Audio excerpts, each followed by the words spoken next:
1. Sergeant Ansel Wray came into the Jewel Rolls office at 6:20 in the morning, before the lamps had warmed, and laid a photograph face-up across the ledger I was writing in. He did it carefully, the way a man sets down something he expects to be argued with. "Mistress Callowell," he said, "the case on the sideboard, do you know it?" I did not look at him. I finished the line I was ruling, a clerk's vanity, that I have never in my life left a line half-drawn, and then I looked. It was a page torn from one of those glossy quarterlies that photograph rich rooms and call it journalism. "The harvest reception at Cathmore House," said the caption. "Her Majesty the Queen Consort receives the patrons of the Eldermoor Foundation for the Blind." In the center of the frame stood Queen Consort Morwenna in dove gray, one hand raised in that small measured wave of hers, and behind her, unremarked, unremarkable, sat a sideboard of black walnut with a bowl of late pears on it, and beside the pears a case.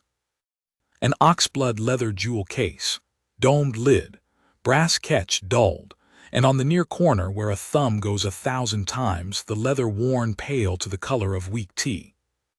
I have spent 26 years of my life with the Royal Collection of Eldermoor. I could tell you what is in the third drawer of the 9th cabinet without rising from my chair. And I want to be honest at the start of this account, because a great deal of what follows is my fault. I looked at that photograph, and I felt the floor of my stomach drop out, and my very first thought, was that there must be an innocent explanation, and that it would be much easier for everyone if I found it quickly. "It's a case," I said. "There are hundreds of cases." "There is one of those," Wray said. He did not raise his voice. He never did. He had been 11 years in the Queen's company of the Royal Guard, and he had the particular stillness of a man who has spent whole afternoons standing at a door with his heels together, while the world walked past him talking, and had learned in that time that a sentence spoken once, quietly, in the right room, does more work than an hour of shouting. "Turn it over," he said. I turned the page over. He had written on the back, in pencil, in a hand as square and level as a bricklayer's course: "Roll 14, Item 61. The Ardenmill Tiara, property of the late Queen Isolde, personal, not state, withdrawn 11 March for conservation. Held at Hesk and Daughter Restorers, Ardenmill. Certified cited 30 June. Certified cited 30 September. And under that, photograph taken 4 October, Cathmore House. I sat with my pen over the ledger, and I did not put it down, because if I put it down, I would have had to admit that the morning had changed. "The case travels with the item," Wray said. "It's fitted to it. Velvet bed molded to the piece. Where the case is, the item is." He paused. "That's not a rule I invented, madam. That's your rule. It's written on the flyleaf of your own book." "It is. Every item of the Royal Collection has its furniture, its case, its liner, its certificate, and the furniture does not go visiting on its own." "You're telling me," I said, "that a tiara which is in a restorer's workshop 40 miles north of here was sitting on a sideboard at Cathmore House on the 4th of October. "I'm telling you its case was." "And who," I said, "certified it cited on the 30th of September?" He did not answer that. He did not have to. He simply stood, hands behind his back, in the gray light of the vault office with the cabinets going away into the dark behind him, and let me find it myself, which I did, because it was written in my own hand 3 columns to the right. "Certified, H. Callowell, Underkeeper of the Jewel Rolls." 2. Let me be plain about what I was. The Jewel Rolls of Eldermoor are not a treasury. The treasury is a different department with different locks and a great deal more marble. The rolls are the memory of the Royal Collection. Every ring, every star, every dull, unfashionable brooch that some grandmother of some grandmother left to the house. Where it is, who holds it, what it is worth, what it is for. It is a book, and I was the underkeeper of the book, which is to say I was the person who wrote in it. The keeper, the actual keeper, Master Osric Fennel, had not been seen in the palace in 6 years. He was 91, and he lived in a cottage at Wend Hollow with a garden he could no longer kneel in. Nobody had gazetted a successor, because that requires a signature from the controller of the household, and the controller, Sir Gower Trant, had a genius for the sort of delay that never looks like a decision. So Fennel remained keeper on paper, and I did the work, and everyone agreed this was sensible, and nobody wrote it down. That is how it happens, not with a crime, with an arrangement everyone finds convenient. There is an ordinance that governs the rolls, 400 years old, a very short document written by people who did not trust anybody, and its 9th article says this: no item of the collection shall be certified by report, it shall be certified by sight. The officer of the rolls shall attend upon the item wherever it may lie, at whatever hour, unheralded, accompanied by one member of the royal guard, and the item shall be produced to him within the hour, with its furniture, and if it be not produced, the sighting shall be recorded as failed. Unheralded, that is the word the 400-year-old men chose. It means, you do not warn them you are coming. For 3 years, I had certified the Ardenmill Tiara, cited without going to look at it. A letter would come from the household of the holder in trust, Cathmore House, on cream paper, with the Queen Consort's private crest at the head, saying the item was safe and in good order and had been viewed by the household's own officers, and I would take the letter, and I would write * certified, and I would rule my line, and I would go home and eat my supper. I told myself it was efficiency. 40 miles is a day. There are 1,100 items on loan across the realm. It was not efficiency. It was that the letters came from a Queen Consort, and I did not want to be the woman who asked a Queen Consort to open a box. Sergeant, I said, if you are wrong about this, you have just ended your career, and I will have to end it for you because I will be the one writing the memorandum. Yes, madam. And if you are right. Ray looked at the photograph for a moment, then at me. Then somebody has had the late Queen's tiara out of its place for 3 years, he said, and I have signed nothing at all, and you have signed twice. 3. I want to say I acted at once. I did not. I spent the rest of that day being clever. I checked the transport ledger for the Palace Mews. I checked the insurance schedule. I sent a courteous note to the office of the controller asking whether item 61 might have been recalled from conservation and relodged without my being told, which happens when the household moves faster than the paper. I looked for the innocent explanation with the diligence of a woman who very much wanted to find one, and by 5 o'clock I had not found one, and the reply from the controller's office said, in 11 words, that the item was recorded as at Hesk and Daughter, and that no further correspondence was required. No further correspondence was required. I read that line 4 times. It is not the sentence of a man who has looked in a file. It is the sentence of a man who has been told what the file says. At 6 I went down to the arch by the Mews where the Queen's company change over, and I waited until Ray came off, and I said, "Tell me about the tiara." He was in his greatcoat by then, bearskin under his arm, and he looked at me for a long moment with an expression I could not read at all. "You have the description in your own book," he said. "I have a description. Silver-gilt band, 7 pale blue stones, aquamarine of no great value. Provenance, the personal property of Queen Isolde brought to the marriage. Estimated worth 240 crowns. 240 crowns, Ray repeated. "That is what it says."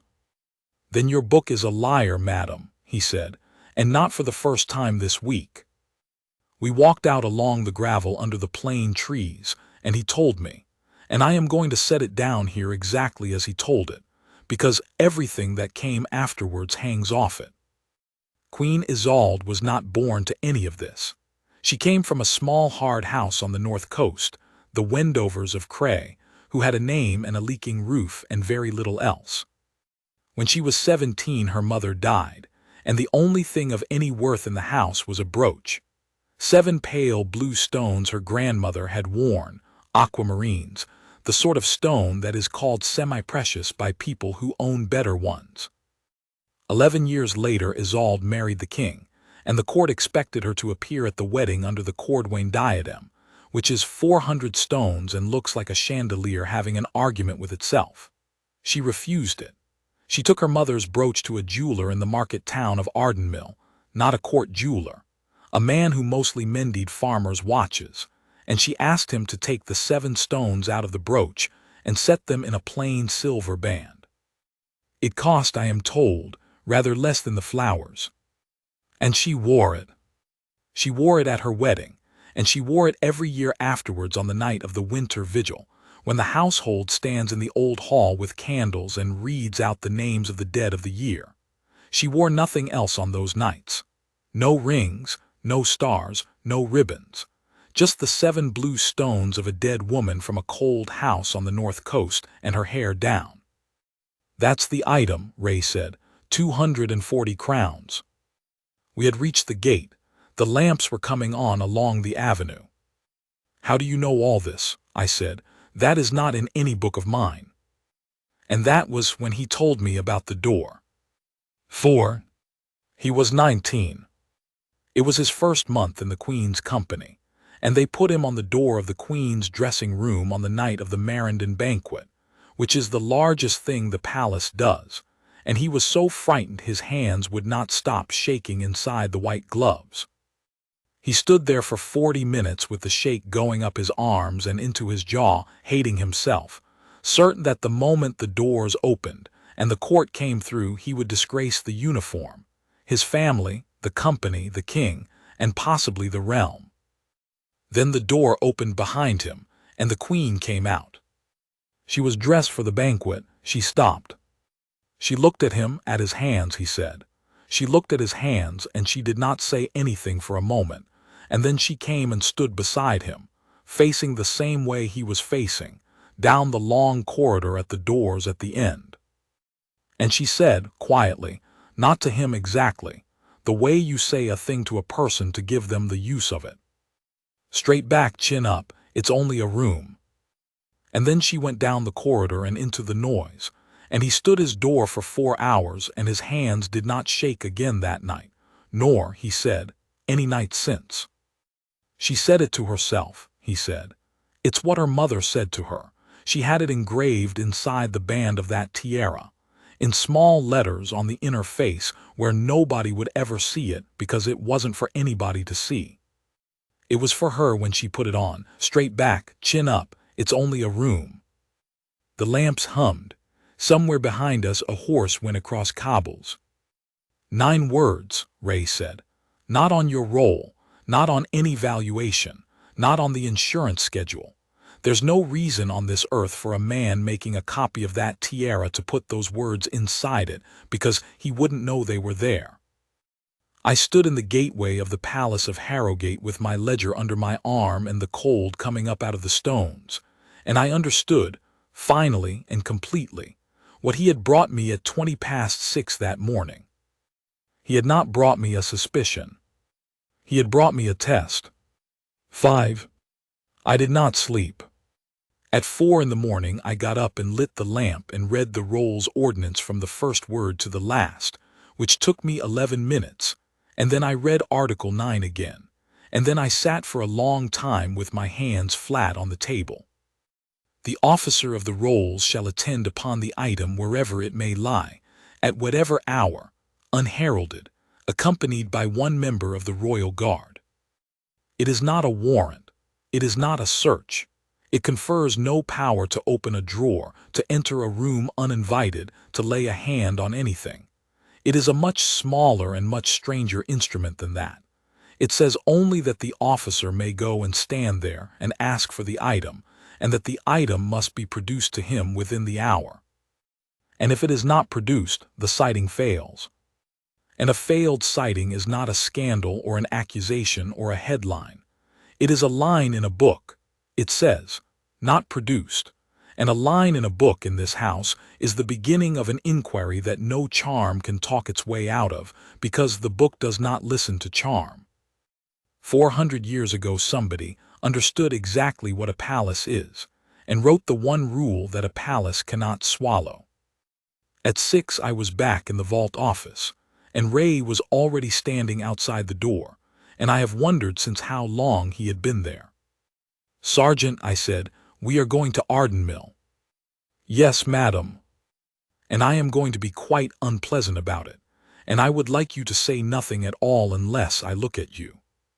"That's most of my working life, madam," he said. Which was, I think, the first time I ever heard Ansel Wray make a joke, and it did not help my nerves in the slightest. 6. Ardenmill is a market town with a bridge, a bell tower, and a smell of wet wool, and Hesk and Daughter Restorers occupies the first floor above a shop that sells rope. The stairs were steep. Ray went up them in front of me, not from courtesy, I understood later, but because a man who has stood doors for 11 years does not let anybody go first through a door he has not seen behind. The workshop was one long room under a sloping roof, and it was the most orderly room I have ever been in that was not mine. Trays, loops, a wall of small labeled drawers going up into the dark, a brass lamp on a swing arm over a bench worn to a shine. Master Corvin Hesk was 80 if he was a day, and he stood up out of his chair when he saw the uniform under Ray's coat, and he stood up too fast, and I saw his hand go to the bench to steady himself, and I knew before either of us had said a word that he had been waiting a long time for somebody to climb those stairs. His daughter was at the second bench. Lynn Hesk, 40-odd, sleeves rolled, a jeweler's loop pushed up into her hair. She did not stand up. She looked at us the way you look at whether you have been told about. "Master Hesk," I said, "I am the underkeeper of the jewel rolls. I am here under Article 9 of the Rolls Ordinance to cite Item 61 of Roll 14, the personal tiara of the late Queen Isolde, recorded as in your care for conservation since the 11th of March. The old man's mouth opened and shut. "It's not here," he said. "Then where is it?" "It went back." He put both hands on the bench. "It went back the next day. The 12th of March they collected it." "Who collected it?" "A man from the household." He said it with a sort of desperate precision, as if the exactness of his answer might be a kind of innocence. "He had the warrant. He had the household warrant with the seal on it and the counter-signature, and he showed it to me, and I copied the number into the book. "Papa," said Lynn Hesk. "I have kept the book," Hesk said. 31 years I have kept the book." "Papa, sit down." He sat down. His daughter wiped her hands on a cloth slowly and came across the room, and looked at me with an expression I had not encountered often in the palace and have never forgotten, which was the expression of somebody who has decided that the worst thing that can happen to them is no longer the worst thing. "You want the book," she said. "You want the work order too, don't you?" "I want everything," I said. "Then sit down, madam," said Lynn Hesk, "because you are not going to want to be standing." 7. There were 2 documents. The first was the day book, on the 11th of March, wrecked from household of H.M. Queen Consort Cathmore. Tiara, silver band, 7 aquamarine, minor lift to 3rd setting, assessed for conserve. On the 12th of March, collected. Household warrant 4471C signed O. Reeve, steward. One night, the tiara had been in that workshop for one night. "Nobody conserves anything in a night," I said. "Nobody conserves anything in a night," Lynn Hesk agreed. "Then why bring it here at all?" She put the second document on the bench in front of me, and she did not say anything, and she watched my face while I read it. It was a work order. It was in Hesk's own hand, on Hesk's own paper, dated the 11th of March, and it was not for a conservation. Commission a study copy of the above item. Band, silver plate on base. Stones, paste to match 7 pale blue, Finish, to appear as worn. Dimensions to be taken from the original this evening. Original to be returned to client tomorrow. Fee 90 crowns. Discretion requested. For the household of H.M. the Queen Consort per O. Reeve, Steward. I read it 3 times. My hands were perfectly steady. I have noticed that about myself. At the moments when I ought to shake, I go still, and the shaking arrives 4 hours later in a corridor over nothing. You made a fake, I said. I made a copy, Lynn Hesk said. It was me, not him. My father wouldn't touch it. He sat in that chair for 2 hours and told me the family had never in 140 years made a piece to deceive. And I told him that we had 11 weeks of rent behind us and a commission from the palace on the bench. And I said the word study copy to him about 40 times until he went home. She folded her arms. So it's mine. Whatever it is, write my name. Miss Hesk. I'll say it in front of anyone, she said. I'm not going to say it small.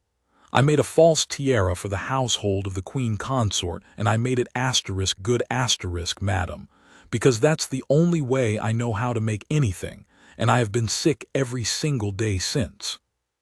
Behind her at the bench, her father had put his face into his hands. Ray had not moved from the top of the stairs. He said quietly, "Where is the copy now, miss?" "Gone." "Gone where?" "Collected," she said. 14th of September, same steward, same seal. He gave me a paper to sign saying I'd never made it." "And did you sign?" "Yes." "Why?" Lynn Hesk laughed one hard breath, not a laugh at all. "Because he was the Queen Consort's steward," she said. "And I am a jeweler above a rope shop, and what exactly do you imagine happens to me if I say no?" And there was nothing to say to that, because she was entirely right, and everybody in that room knew it. 8. We came down the stairs into the wet street and stood by the bridge, and I put my hands on the parapet and looked at the water going under it for a while. 14th of September, I said. 16 days before you certified it sighted, said Ray. Yes, thank you, Sergeant, I had got there. He said nothing. The rain came on lightly, the way it does in that country, more like a mist deciding. Here is what I understood standing on that bridge, and it arrived all at once like a door swinging. The copy had not been made to be sold. If you are going to sell a stolen tiara, you do not commission a paste replica, because the paste replica is worth nothing and the real one is worth, well, 240 crowns, according to my own book. The copy had been made to be asterisk-sighted. Somebody at Cathmore House had understood, sooner or later, that the paper sightings could not go on forever. One day some officious clerk, some woman with a ruler and a grievance, would take it into her head to actually come and look. And on that day a tiara would be produced. It would be examined. It would be certified. And the certification would close the matter asterisk permanently asterisk, because a cited item is a settled item, and the rolls do not revisit settled items. That is the whole point of them. The copy was not a theft. The copy was an asterisk alibi asterisk. They want us to come, I said slowly. Madam, they have been waiting 3 years for somebody to come and look, Sergeant, and now there is something for us to look at. I turned around and put my back to the parapet. If I walk into Cathmore House tomorrow and Morwenna hands me a tiara on a velvet tray and I write asterisk certified in my book, then it is finished. Forever. The real one is hers legally by my own hand, and there is no power in the realm that can reopen it. Ray stood with the rain beating on his shoulders.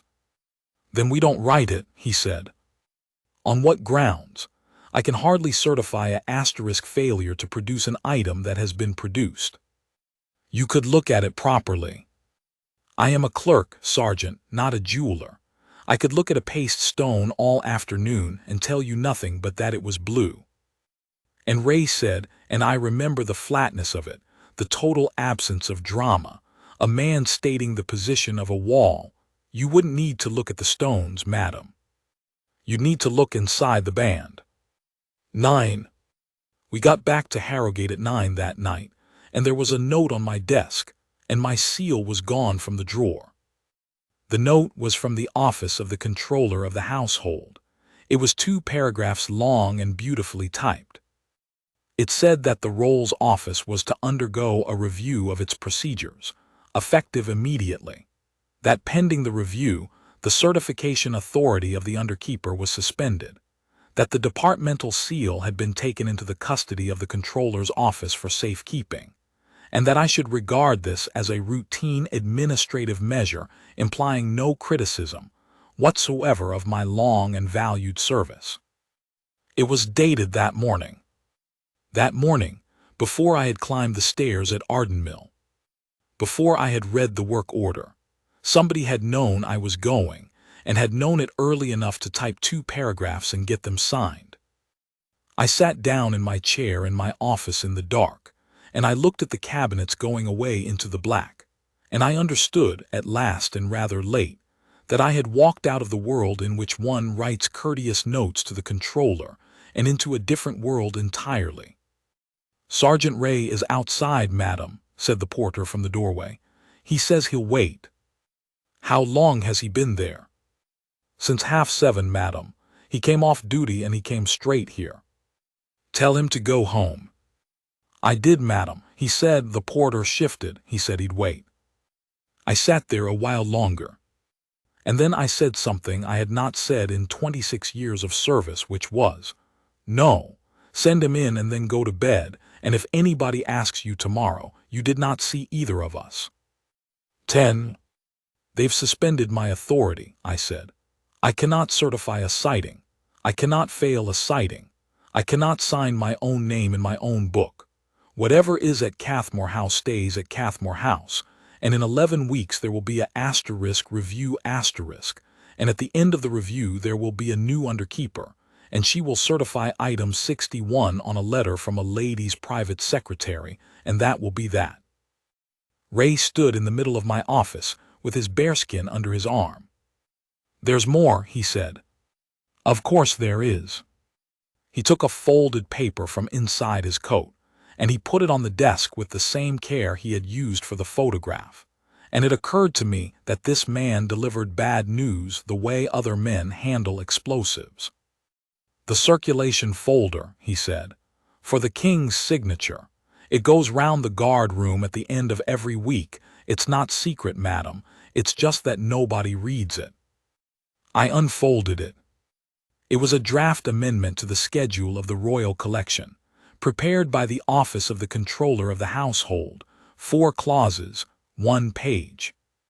And its effect, stripped of the lovely long words in which such things are always dressed, was this: that the personal effects of a deceased consort, being neither state property nor entailed, should be reclassified as * chattels of the consort's establishment, and that such chattels should pass, upon the accession of a subsequent consort, into the personal ownership of that consort, absolutely, and that all items so reclassified should be * struck from the jewel rolls *, no further citing being required. Struck from the rolls, not stolen, not sold, erased with a pen lawfully by a king who would be told it was a tidying up of an archaic anomaly and who signs, on an average week, 400 documents.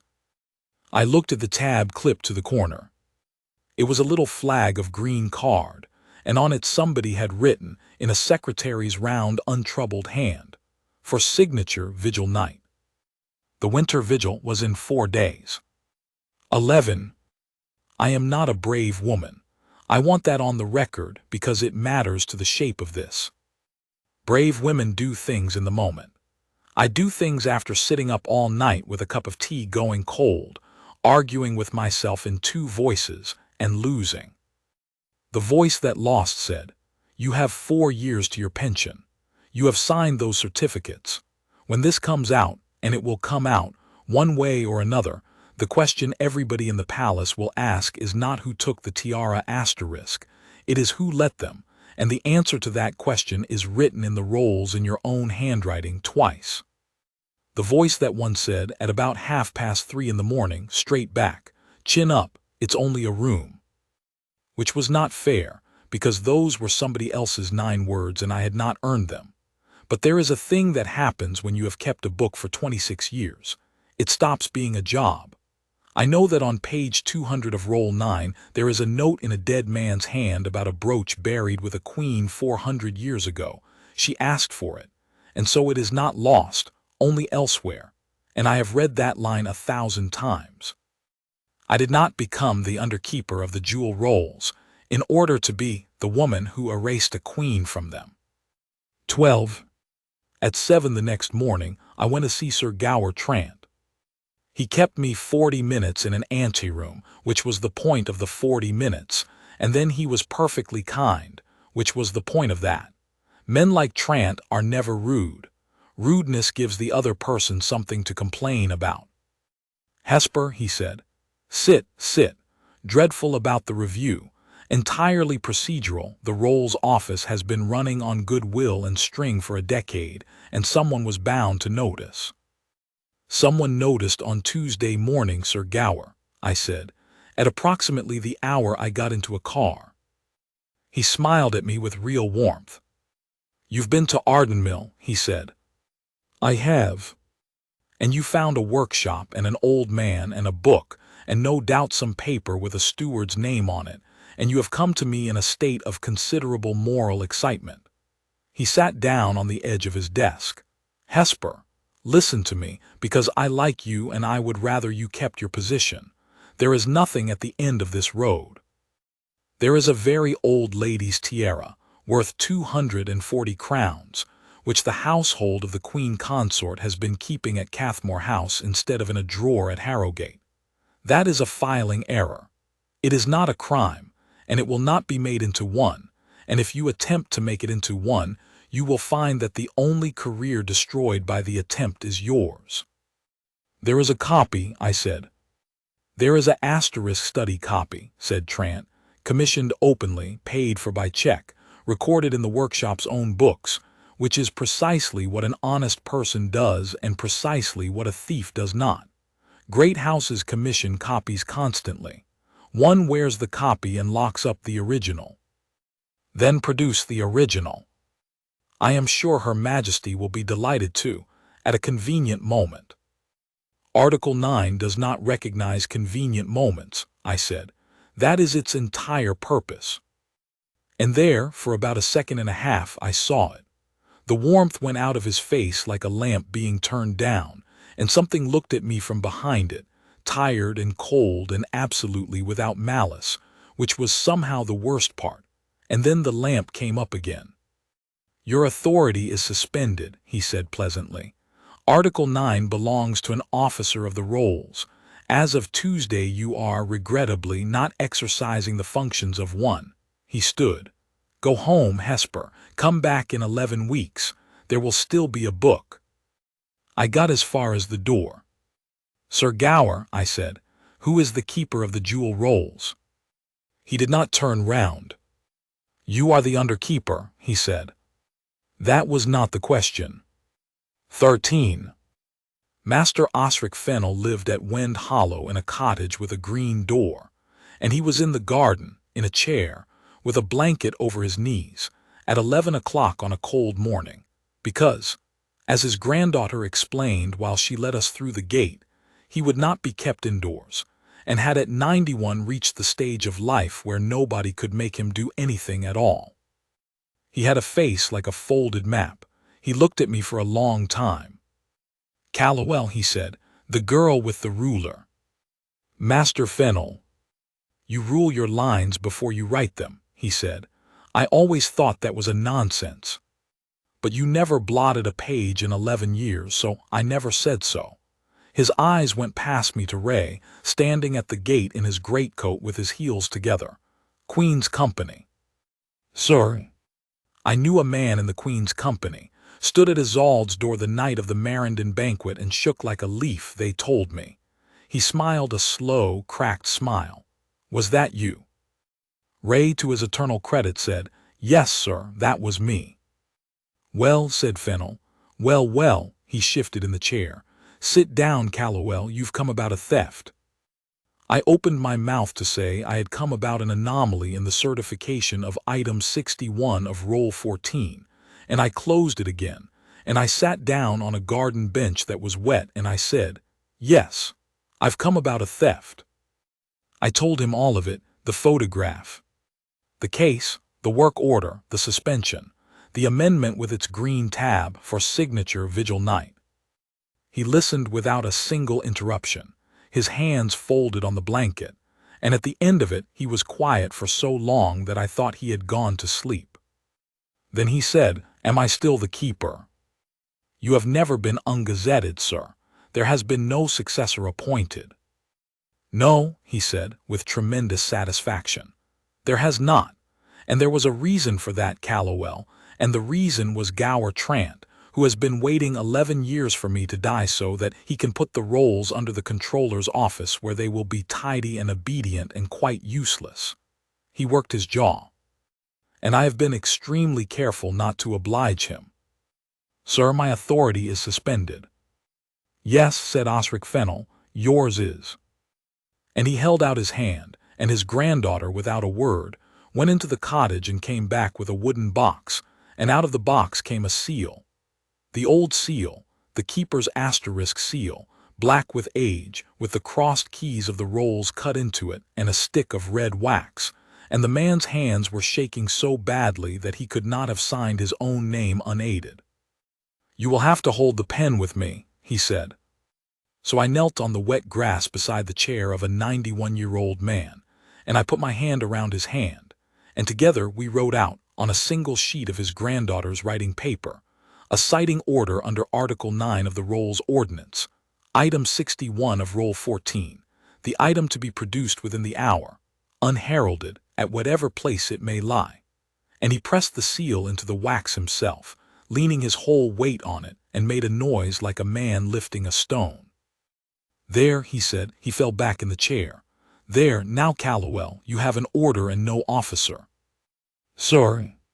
"You are suspended, girl. The order is mine. I must attend upon the item." I looked at the blanket over his knees. I looked at the chair with the wheels on it, folded against the cottage wall, that his granddaughter had not mentioned, and I had pretended not to see. "Master Fennel," I said, "it is 40 miles. "Then I had better start now," said the keeper of the jewel rolls. 14. There was one more thing, and it was the thing that nearly finished us. Accompanied by one member of the Royal Guard, not a policeman, not a bailiff, not a hired man. The 400-year-old ordinance is very exact about this, and it is exact for a reason that I only understood later. The Royal Guard does not belong to the household. It belongs to the Crown. A controller can suspend a clerk.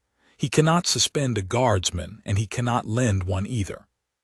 Which meant somebody had to detail a man. And the man who details men is the captain of the Queen's company. Captain Diarmaid Stroud was 48, gray at the temples, and had the reputation in the palace of being a man who had never once in his life done anything that was not in the standing orders. He heard us out in his room by the mews with the door open, which I thought was carelessness, and later understood was the opposite of carelessness. And at the end he sat looking at Fennel's sealed order for a long moment. "I've been told," he said, "not to give a man for this errand." "Told by whom, sir?" said Wray. "By an office that has no business telling me anything," said Stroud. "Which is why the instruction was verbal, and which is why I have not written it down." He put his hands flat on the desk.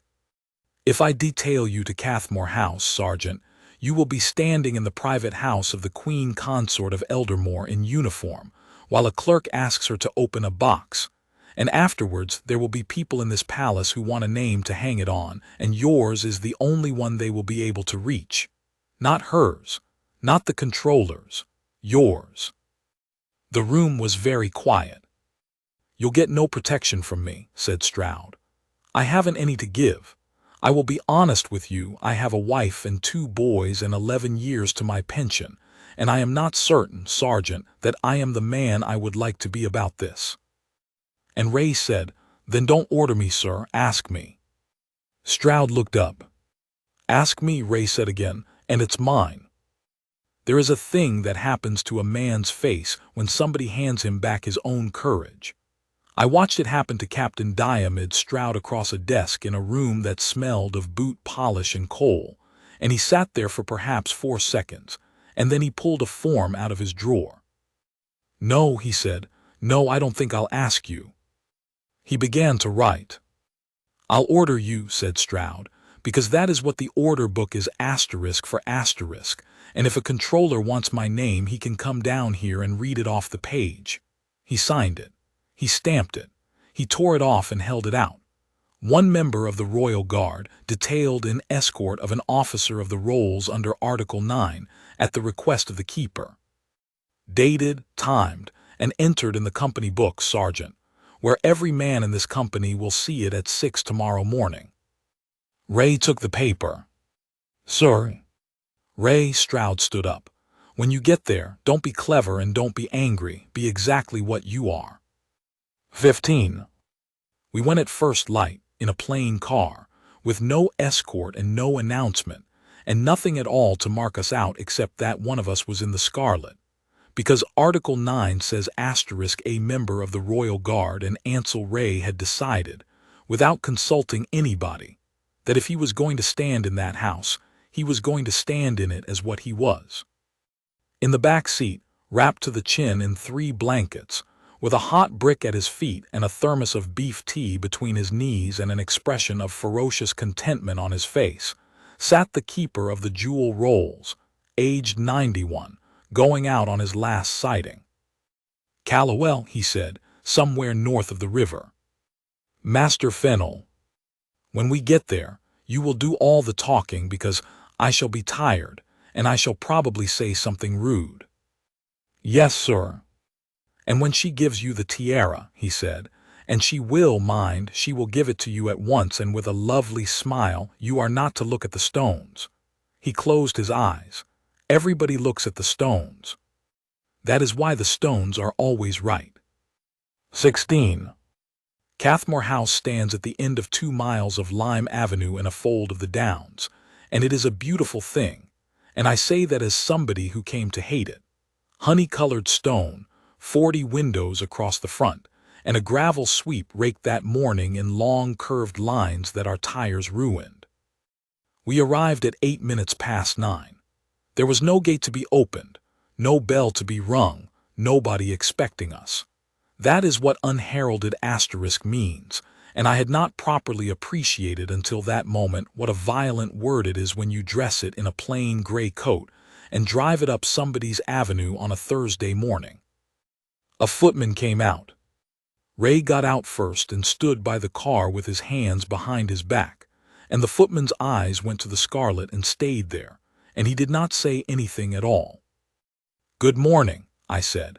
The keeper of the jewel rolls attends upon Her Majesty the Queen Consort in the matter of item 61 of roll 14. We shall need a chair for him, and about 40 minutes of your time. Madam, Her Majesty is not. I don't believe Her Majesty is. Her Majesty is at breakfast, said Osric Fennel from the back seat, because it is 9 o'clock, and she has been at breakfast at 9 o'clock every day for 30 years, and I have watched her do it. Get me out of this car, young man, before I die in it and haunt your hall. They put us in the long room, and everything happened in it.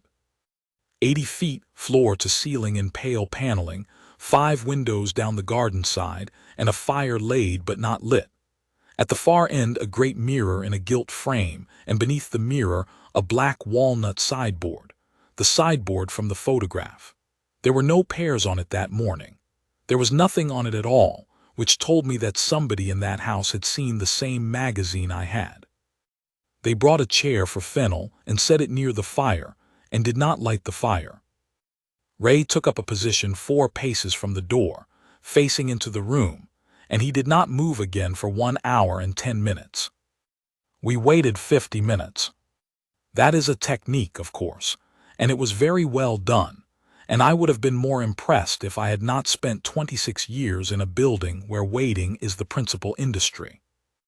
At 10 the doors at the far end opened, and Queen Consort Morwenna came in, and she was not what I had spent the night imagining.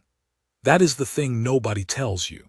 I had built a woman in my mind out of the paperwork, and she was hard and quick and glittering, and the real one came down the length of that room with her hands already out, and her face bright with what I can only call asterisk relief. "Master Fennel," she said, "oh, don't you dare get up. Don't you dare." And she went to him first, past me entirely, and took both his hands, and crouched a little so that she was below him, which is a thing I have seen perhaps 4 people do properly in my life, and said, "They told me you had gone to a cottage to be cross at a garden." "I have," said Fennel. It is going badly. "And they have got you out of it and put you in a car in December." She looked up, and for the first time at me. "Mistress Callowell, you have driven a very old man 40 miles in the cold. I hope your business was worth his lungs." It was so precisely, surgically well done that I felt the ground go soft. She had made me, in 11 words, the villain of the morning, the officious clerk who had dragged a national treasure out into the frost to satisfy a paperwork itch. So I did the only thing I had. I put the order on the table. "Ma'am," I said, "the keeper attends under Article 9 of the Rolls Ordinance to cite Item 61 of Roll 14, the personal tiara of the late Queen Isolde, recorded as held in trust at this house. The item is to be produced within the hour with its furniture. This is not a search and it is not an accusation. It is a citing." Morwenna straightened up. She looked at the paper. She looked at the seal, and I watched her look at the seal, and I saw her understand that it was not mine. And then she smiled, and it was a good smile, warm and slightly amused and entirely without fear, and she said, "Well, of course, bring it." 17. I have gone over the next 20 minutes many times. She did not stall. She did not send anyone to look for a key. She did not ask on whose authority, or demand to telephone the controller, or take offense, and every one of those things I had prepared for and rehearsed in my head at 4 in the morning like a fool. She sat down. She sent a footman. She asked Fennel about his roses. She said without turning her head, "Sergeant, you may stand at ease. This is a house and not a parade." And Wray said, "Thank you, ma'am, I am at ease," which was not true, and everybody knew it, and she laughed, delighted, as if he had been witty on purpose. And then a steward came in carrying a velvet tray, and on the tray was a tiara. I have written the description 100 times in 100 ledgers, and I had never once seen the thing. A slender band, silver bright. 7 pale blue stones set in a low arc, the middle one largest, none of them big, none of them shouting. It was smaller than I expected. Everything is. The steward set the tray on the table in front of me and stepped back and clasped his hands, and I looked up at him, and I knew who he was before anybody said a word, because he had the face of a man who has slept badly for 9 months. "Ossian Reeve," said Morwenna, my steward. "Ossian, this is Mistress Callowell, who has come to look at the Queen's tiara." "Ma'am," said Reeve. And the room settled, and the fire that had never been lit sat cold in the grate, and the 7 blue stones lay on the velvet in the gray window light, and there it was. Produced within the hour in good order.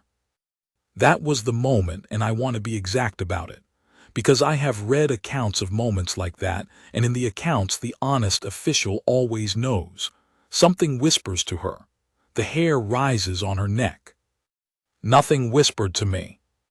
I looked at that tiara and I thought, it is real, and I have made a catastrophic mistake, and I have ruined a sick old man's health and a good sergeant's career and my own pension over a magazine photograph and a leather box, and now I am going to have to write asterisk certified in my own hand for the 3rd time, and this time in front of witnesses, and then I am going to have to drive home. I picked up my pen. I have thought about that pen a great deal since. "Mistress Callowell," said Morwenna gently, "take your time, look at it properly. I would rather you were satisfied than polite." Which was, of course, The cleverest thing she said all morning. 18. It was Ray who stopped me, and he did it without moving from his place by the door, and without raising his voice, and without addressing me at all. He said, "Ma'am, may we see the case?" Morwenna turned her head. "The case?" "The item's furniture, ma'am." Ray's eyes were forward on the window in the way of a man on duty who is not looking at anybody. Article 9. The item shall be produced with its furniture, its case, its liner, its certificate. It's the second clause, ma'am. It's a page from the end. There was a pause of exactly the wrong length. Half a second. A quarter. The kind of pause you would never notice unless you had spent your working life in rooms where the pauses are the only true things anybody says. "Goodness," said Morwenna. "You have read it." "Yes, ma'am." "Ossian, fetch the case." And Ossian Reeve did not move. He stood there with his hands clasped and his eyes on the carpet, and he did not move. And the silence went on for 2 seconds, 3, 4, and I heard the clock on the sideboard, and I heard Osric Fennel breathe out very slowly through his nose, and the tiara lay on the velvet with the light in its 7 stones. "Ossian," said Morwenna. "Ma'am," said Reeve, and went out. 19. He was gone 11 minutes. Nobody spoke for 11 minutes. Morwenna sat with her hands in her lap and looked at the garden. Fennel, I am fairly sure, went asleep.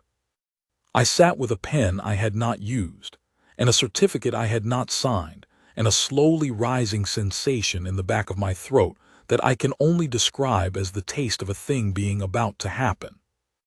And Sergeant Ansel Wray stood 4 paces from the door in the scarlet with his heels together and his chin level, and he did not shift his weight once, and he was, I understood this later, standing in the cold on the gravel with my hands shaking at last, the only person in that room who was not afraid.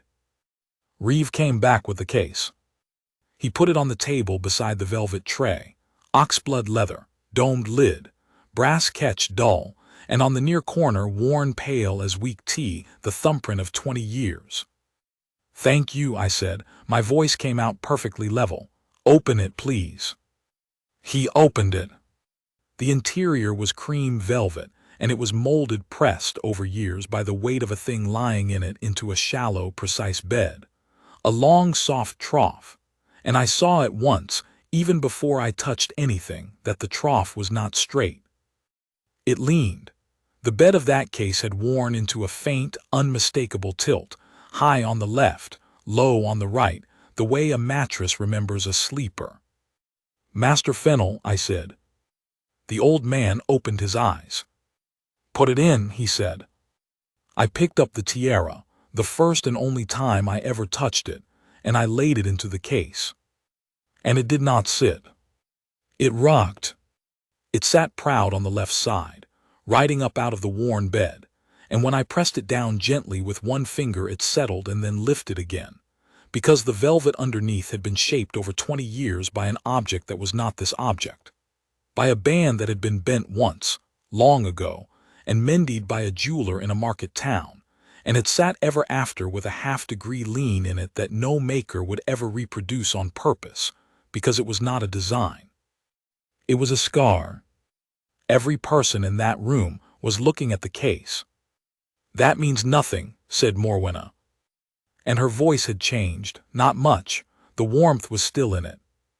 But it had gone up perhaps a semitone, and it had gone fast asterisk, and she said it before anybody had accused her of anything at all, which is a thing I have noticed about the guilty, and which no amount of grace can train out of a person. "That is velvet," she said. "Velvet moves.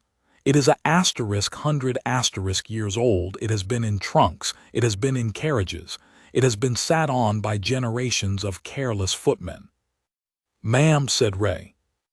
And he took 1 pace forward, which was the first time he had moved in an hour and 10 minutes, and everybody in that room turned to look at him as if a wall had spoken. "Ma'am," he said again, "there's a simpler way, and it will take 10 seconds, and then we can all go home." He looked at me. Mistress Callowell, said Sergeant Ansel Wray. Turn it over and read what's written inside the band. 20. I lifted it out of the case, and I turned it over in my hands. The inner face of the band was clean and bright and utterly, perfectly blank. Not worn, not rubbed, not faint. Blank, the smooth, featureless silver of a thing that had been made in a workshop 11 weeks ago by a jeweler who had measured the outside of an object with great care, and had never once been given the chance to look inside it. I said, "There's nothing here." "No, madam," said Wray. "There is nothing written inside this band." "No, madam," he said, "there isn't." And the long room of Cathmore House was as quiet as the inside of a church. Osric Fennel sat up in his chair by the cold fire. He did it slowly, and it cost him something, and he did not look at Morwenna at all. He looked at the tiara in my hands, and his old face was doing something complicated. "Read it out, Sergeant," he said. "Read out what ought to be there."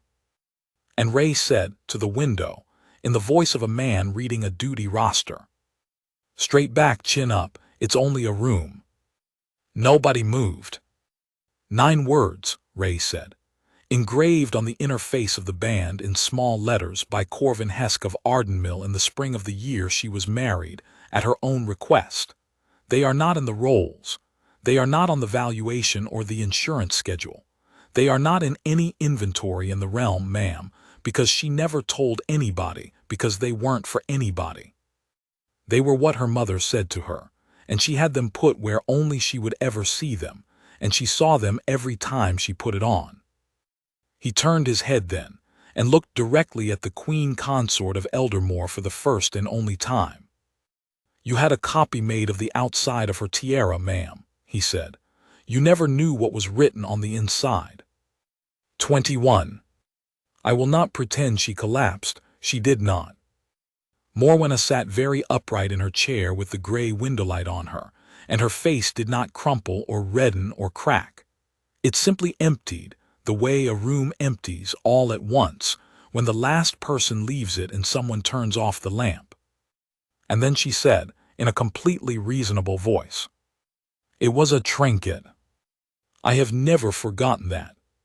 Not the scheme, not the forged warrant, not the amendment with its green tab, those I can recite like a shopping list. It is that sentence that stayed. 7 aquamarines from a fishing village," she said. 240 crowns. It was worth less than the flowers she was buried under. "Do you know what I brought to this marriage, Mistress Callowell? Do you know what my house gave to his?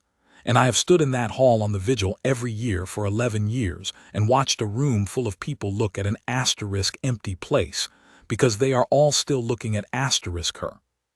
"Ma'am," said Reeve very quietly, "and you will stand there in your gray coat and tell me that I have asterisk stolen something, when the truth is that nothing in this house has ever been mine, not the rooms, not the name, not the man."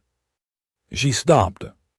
She stopped because she had heard herself, and because Ossian Reeve had taken one step closer to her chair, and because the old man by the fire had begun, very slowly, to shake his head. "Isolde," said Osric Fennel, "would have given it to you." Morwenna looked at him. "If you had gone to her," he said, "in the first year and told her the truth, that you were frightened of a dead woman and could not walk into that hall, she would have taken it out of the case and put it in your hands, and she would have told you to keep it, and she would never have mentioned it again to a living soul." He sat back. "That is not sentiment, madam. That is my professional opinion, and I have been keeper of that book for 51 years, and I knew her before you were introduced at court." Morwenna's hands were flat on the arms of the chair. "And instead," said Fennel, "you had it copied." 22. Here is what I did next, and I have been asked about it in a great many rooms since, and I have always given the same answer, which is that I did not do anything clever. I did what the book said. I picked up my pen, I drew my line, and I said, "Ma'am, under Article 9 I am recording this sighting as failed. The item produced is not item 61 of Roll 14. Item 61 is therefore recorded, as of 10:41 this morning, as not produced. Oh, for heaven's sake. Ma'am, I don't think you have understood me, I said, and I would like you to, because in about 4 minutes it will be too late for either of us to do anything about it. She stopped, and I explained it to her, exactly as I would have explained it to a junior clerk without heat, because heat would have been a gift to her. A failed sighting is not an accusation. Nobody is arrested. Nobody is disgraced. It is a line in a book, but the line in the book does things all by itself. An item recorded as not produced is entered within 7 days in the Gazette of Losses, a printed public list, published quarterly by the rolls of every object of the royal collection unaccounted for. It has been published without interruption for 390 years. It cannot be withheld, delayed, or amended by the controller of the household, by the Queen Consort, or by anybody at all, because it is not a report to the Crown. It is * the Crown's record. And the entry names the item, and its worth, and the holder in trust, and the date on which it was last certified, cited, and by whom. It will say, I told her, item 61, roll 14, Tiara, silver, 7 aquamarine, the personal property of the late Queen Isolde. Held in trust, Her Majesty the Queen Consort, Cathmore House, not produced. I let that sit. And underneath it, ma'am, it will say last certified. H. Callowell, underkeeper *, and it will print that twice, with the dates, and every newspaper in the realm will run it on the front page. And a great many people will ask a great many questions, and one of the questions will be about me, and I will answer it, and I will lose everything I have, and I am telling you now in this room that I have already decided to do it. I put the pen down. So the only question left this morning, I said, is whether you would prefer the alternative. There was a very long silence. What alternative? Said Morwenna. Produce the item, I said. That is all Article 9 has ever asked of anybody. Produce it, and I will strike the failure, and I will record the sighting as satisfied, and the item as recovered to the collection, which is a dull sentence in a book that nobody outside my office will ever read. And what happens to me?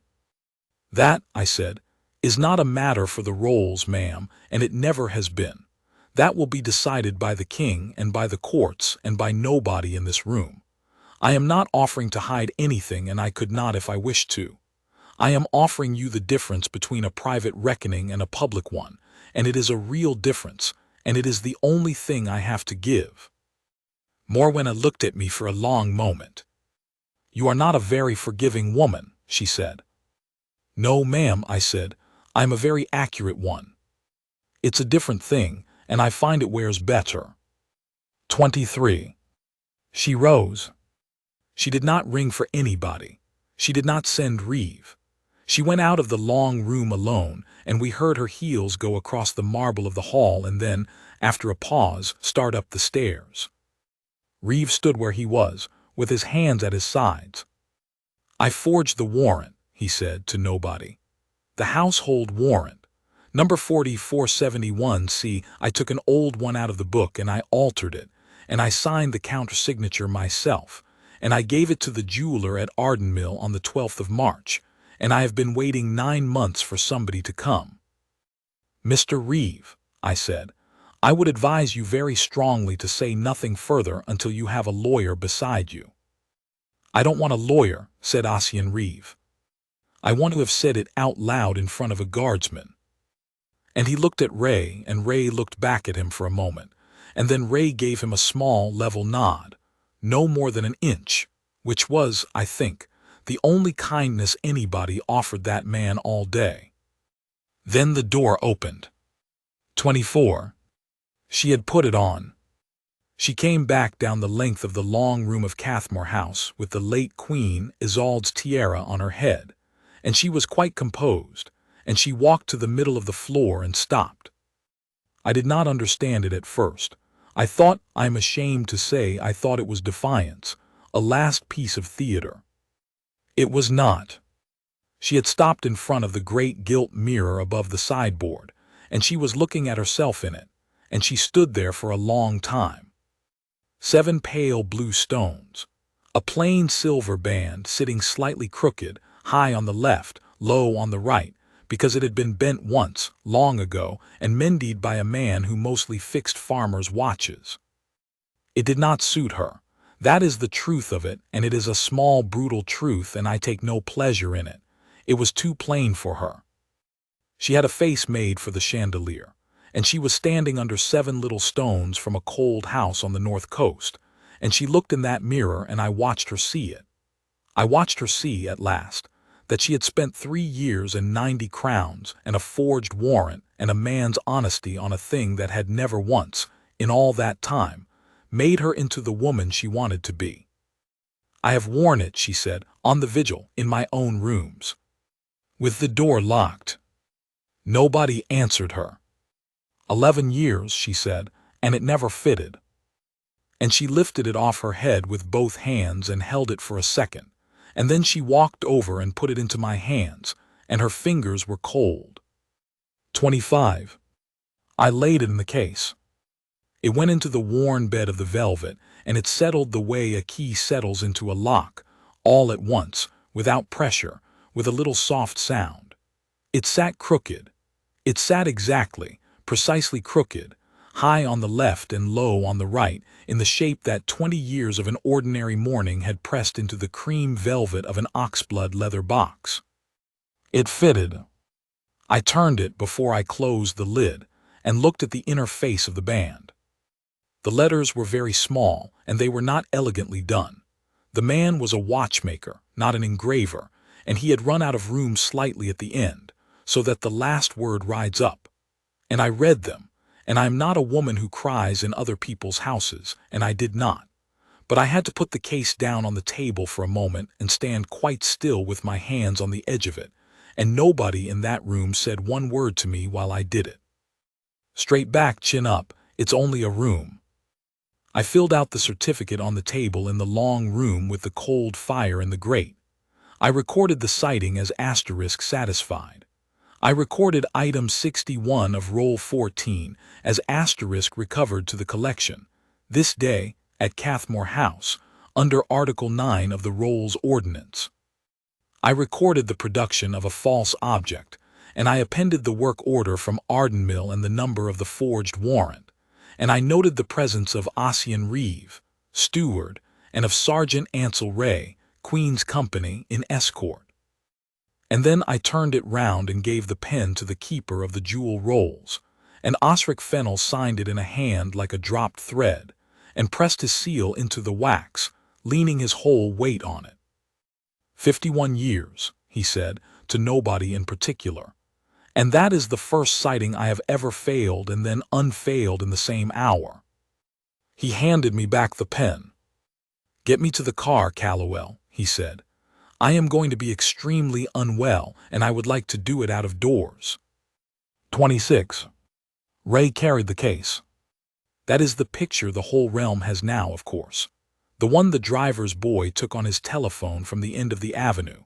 The one that ran on every front page in Eldermoor within 36 hours. A sergeant of the Queen's Company in the scarlet, coming down the steps of Cathmore House into the December light, with an oxblood leather box held level in his 2 white gloves, the way a man carries a thing that is not his. People always say he looks triumphant in it. He does not.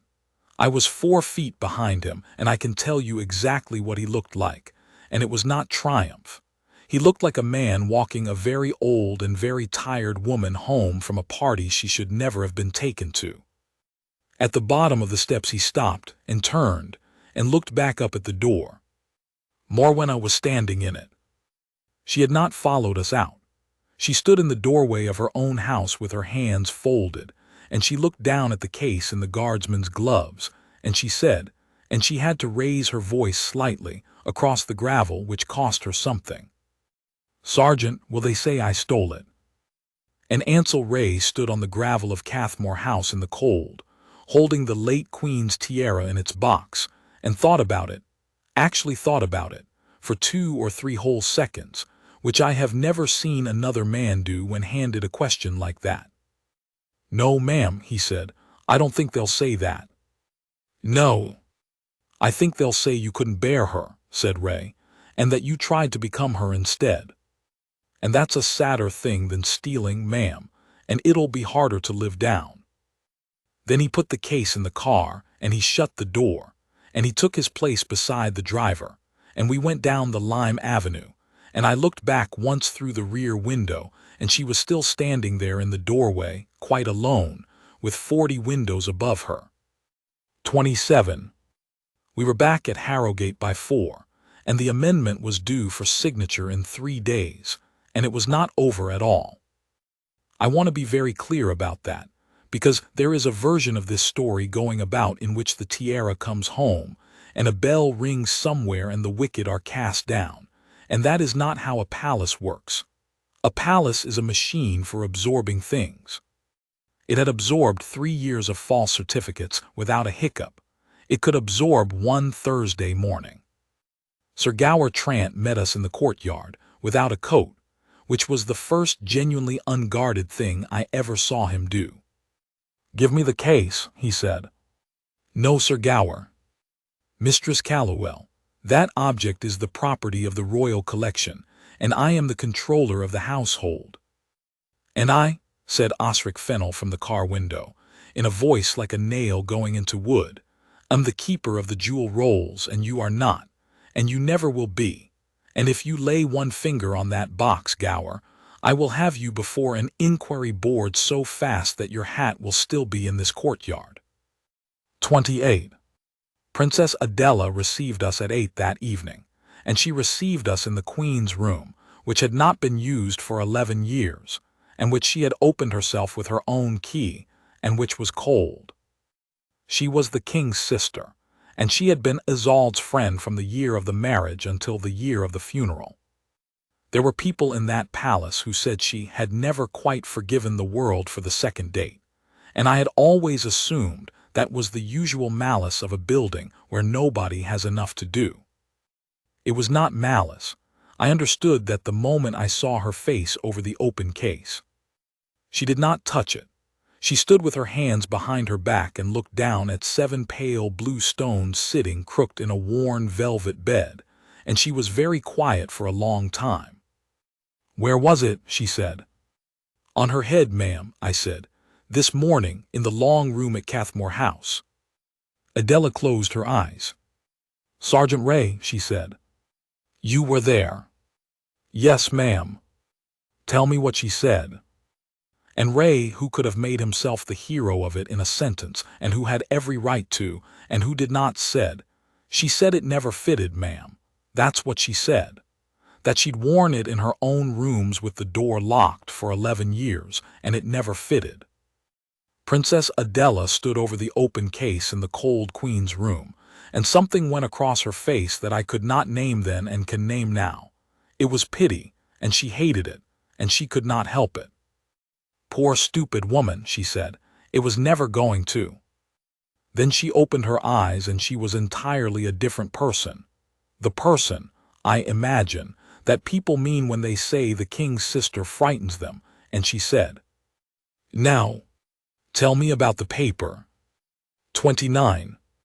I put the draft amendment on the table beside the Tiara, with its little green tab.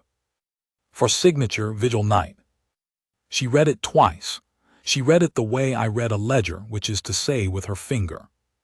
"Struck from the jewel rolls," she said, "no further citing being required." "Yes, ma'am."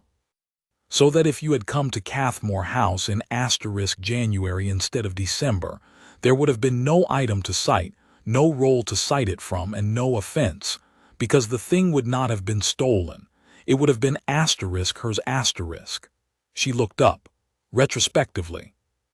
"That is the effect, ma'am. It is very elegantly drafted." "It is filth," said Princess Adela, "elegantly drafted." And she picked up the paper between 2 fingers as though it had come out of a drain and walked out of the room with it, and we followed her because there was nothing else to do. The King was in the map room. It was 9:30 at night. He had, I am reliably informed, signed 160 documents that day. I had been in the presence of King Alaric perhaps 11 times in 26 years, always at a distance of about 40 feet, and I had formed the impression that he was a large, calm man who was slightly deaf. I am no longer certain about any part of that. Adela put the amendment in front of him. Then she went back to the door and took the case out of Ray's gloved hands and carried it the length of the map room and set it down on top of the amendment and opened the lid. The king looked at it for a very long time. "Where has it been?" he said. "Cathmore," said Adela. "For how long?" 3 years, Alaric." He put out one finger and touched the band, just touched it, at the crooked place where it leaned, and he did not pick it up. "She bent it," he said, "getting out of a car, at Ardenmill of all places, the year we opened the hospice. She was so angry with herself she wouldn't speak to me for the whole of the drive home." He was smiling slightly, in a way that was difficult to watch. "She had it mended in the town by the same man who made it. She wouldn't have a court jeweler touch it. She said they would make it straight asterisk, and then it would be a different thing." He sat back. "Sergeant," he said, "turn it over, read it to me." And Ray, his hands, I noticed, were not entirely steady, and I loved him for it, lifted the Tiara out of its bed and turned the band and read out, in the map room of the Palace of Harrogate, at 20 to 10 at night. "Straight back, chin up, it's only a room." The King of Eldermoor sat with his hand over his mouth for a while. "She said that to me," he said, "the day before the coronation." Then he took the amendment out from under the open case, and he looked at the green tab, and he read the 4 clauses, and I watched a man arrive, in real time and rather late, at an understanding of what had been going on in his own house. He did not shout. He tore it in half and then in half again, and put the pieces in the fire, which was the only fire lit in that whole enormous building that night. "Who wrote it?" he said. "The office of the Controller of the Household," I said. "And who read it before it came to me?" There was a silence. "Nobody, sir," said Sergeant Ansel Wray. "That's the whole of it, nobody read it. It went round the guard room in the circulation folder for 3 weeks, and nobody read it, including me, until the 4th time. 30. The consequences took 11 months, and they were not dramatic, and I have come to believe that this is what justice actually looks like when it is real rather than written. Ossian Reeve was charged with the forgery of a household warrant, which is an offense under the household regulations and carries a term of imprisonment. He pleaded guilty at the first opportunity, refused to make any plea in mitigation, and was sentenced to 2 years, of which he served 14 months. He gave evidence to the inquiry board 4 times. He never once in any of it attempted to shift the weight of what he had done onto the woman who had ordered him to do it, and when the board pressed him, and they pressed him hard, he said only, "I could have said no, sir. Everybody keeps telling me I couldn't. I could have." Lynn Hesk of Ardenmill was not charged. The board found she had made no representation that the copy was genuine, and had recorded the commission openly in her own books, which is exactly what she had told me on the first morning, standing in her sleeves with her chin up. She testified for 2 days.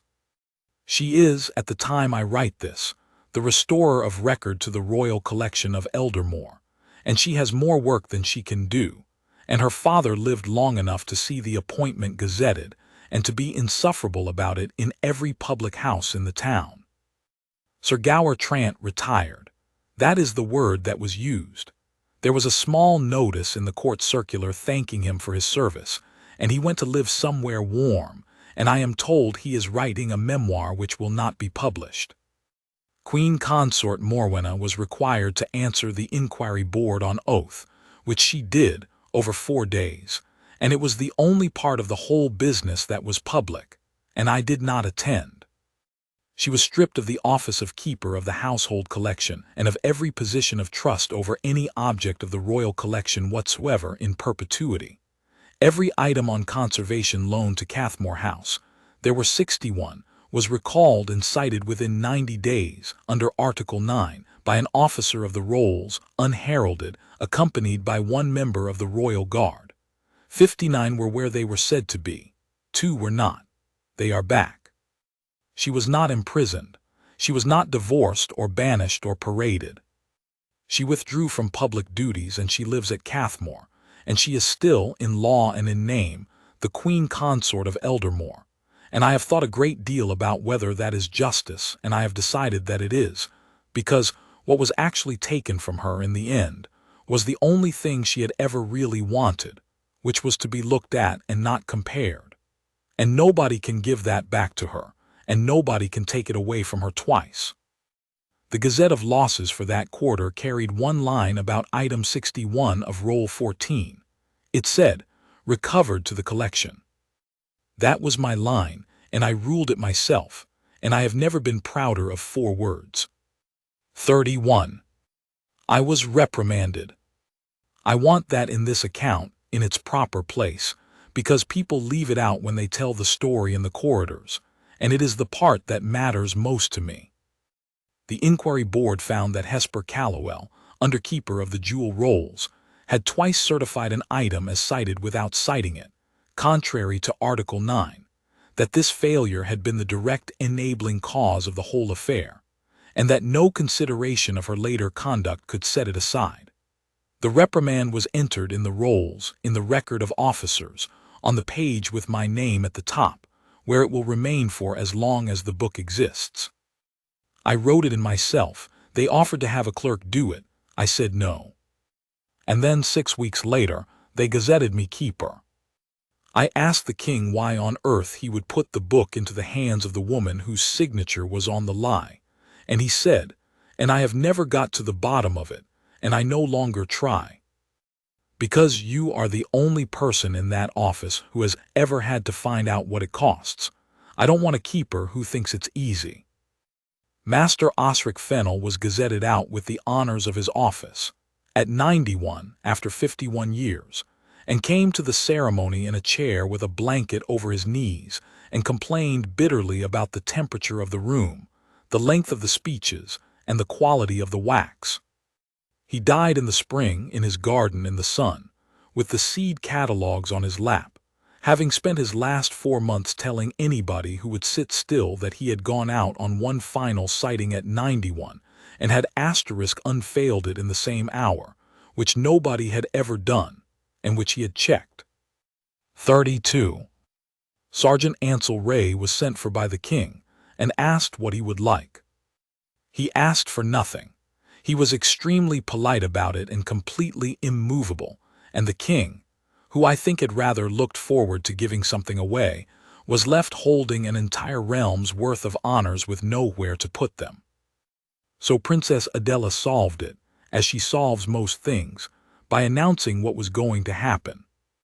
On the night of the winter vigil, the household of Harrogate stands in the old hall with candles and reads out the names of the dead of the year. It has been done in that room for 600 years. The doors are opened by 2 guardsmen, and one of them stands the inner door, and that is a post given to a man as an honor, and it has never in living memory been given to a sergeant. It was given to Sergeant Ansel Wray. And that year Princess Adela of Eldermoor wore the late Queen Isolde's tiara, with the king's blessing, and with her hair down, and with nothing else at all. No rings, no stars, no ribbons. 7 pale blue stones from a cold house on the north coast, sitting slightly crooked, high on the left and low on the right, on the head of a woman who had loved the woman who bent it. I was standing 8 feet away, in the corridor outside the old hall, because I had the certificate in my pocket, and I am a clerk and I go where the object goes. And I saw the princess stop at the door. She stopped with her hand on the frame, and she did not go in, and she stood there for 3 or 4 seconds, and I saw her shoulders, and I understood with a shock that I felt in my back teeth that she was afraid. That she had been dreading this room for 11 years quite as much as Morwenna ever had, for entirely different reasons, and that she was about to walk into it wearing her dead friend's crown in front of 400 people. and Sergeant Ansel Wray was standing that door. He did not turn his head. He did not look at her. He stood with his heels together and his chin level and his eyes forward, exactly as he had stood at another door 22 years before when he was 19 and his hands would not stop shaking. And he said quietly, not to her exactly, the way you say a thing to a person to give them the use of it. Straight back, ma'am, chin up, it's only a room. Princess Adela stood there for one more moment. Then she straightened her back and lifted her chin and went in, and the 7 blue stones went with her, and the whole hall rose. 33. The tiara is in the Queen's room, in its case, in the 3rd drawer of the 9th cabinet, and I could put my hand on it in the dark. It is not worth anything. 240 crowns, and the valuation has not moved, and I have declined 3 times to have it revalued, because I am not going to be the keeper who puts a price on it. The case is oxblood leather. The catch is dull. The near corner is worn pale as weak tea, and the velvet inside remembers the shape of a thing that was bent once, and mended and never made straight. Every quarter at whatever hour, unheralded, an officer of the rolls goes and looks at it, not on a letter, not on somebody's word, in person with a member of the royal guard beside her, exactly as 400 years of frightened, sensible, deeply untrusting men intended. I go myself. I could send anybody. I go myself. I open the case, and I lift it out, and I turn the band over, and I read the 9 small words that a watchmaker cut into the inside of it in the spring of the year she was married, running out of room slightly at the end, so that the last word rides up. And then I put it back in its bed, where it sits crooked and sits right. And I rule my line, and I write * certified, and I mean it.